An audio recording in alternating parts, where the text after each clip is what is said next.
IIM UPSC tuitions only in Tirumala IAS institute Chaitanyapuri. Call చేసి ఇప్పుడే join అవ్వండి. కుదిరిన పెళ్లి పీటల మీదకు రాకముందే ఆగిపోవడం చూసే ఉంటాం. దానికి వివిధ కారణాలుంటాయి.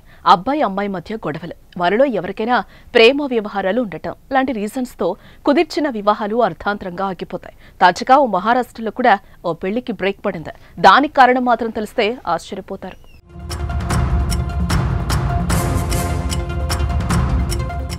అటు 7 తరాలు ఇటు 7 తరాలు చూసి పెళ్లి చేయాలి అన్నారు పెద్దలు. అప్పట్లో చాలా పెళ్లిలు ఇలానే జరిగేవి. కాలం మారాక చేసుకున్నవారు మంచివాడైతే చాలు అనుకుంటున్నారు.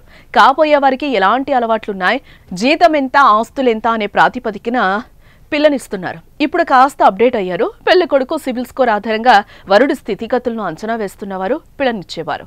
ఈ సిబిల్ స్కోరే ఓ పెళ్లిని ఆపేస్తుంది.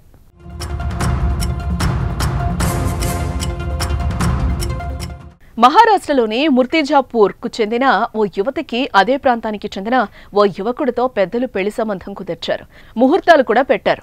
అయితే వివాహానికి కొన్ని రోజుల ముందు వధువు మేనమామ వరుడి సిబిల్ స్కోర్ చెక్ చేయగా తక్కువగా ఉంది. అలాగే అతడు అనేక బ్యాంకుల నుంచి రుణాలు తీసుకున్నట్లు కూడా గుర్తించారు. దీంతో వెంటనే పెళ్లి ఆపేశారు. పెళ్లికి ముందే ఇన్ని ఆర్థిక సమస్యలు ఎదుర్కొంటే పెళ్లయ్యాక ఎలా తమ అమ్మాయిని చూసుకుంటాడని ఆందోళనతో వారు వివాహానికి నో చెప్పేశారు. ఎట్టి పరిస్థితుల్లోనూ పెళ్లి చేయమని చెప్పి రద్దు చేసుకున్నారు.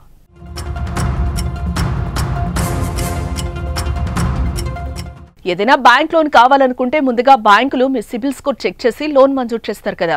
సిబిల్ స్కోర్ ఎక్కువ ఉంటే లోన్లు వస్తాయి. బ్యాంకుల లోన్కే కాకుండా ఇప్పుడు పెళ్లిలకు కూడా సిబిల్ స్కోర్ చూడటం, దాని కారణంగా పెళ్లి ఆగిపోవడం ఇప్పుడు చర్చనీయాంశమైంది.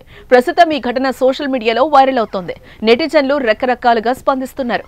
మరి మీరేమంటారో కామెంట్ చేయండి.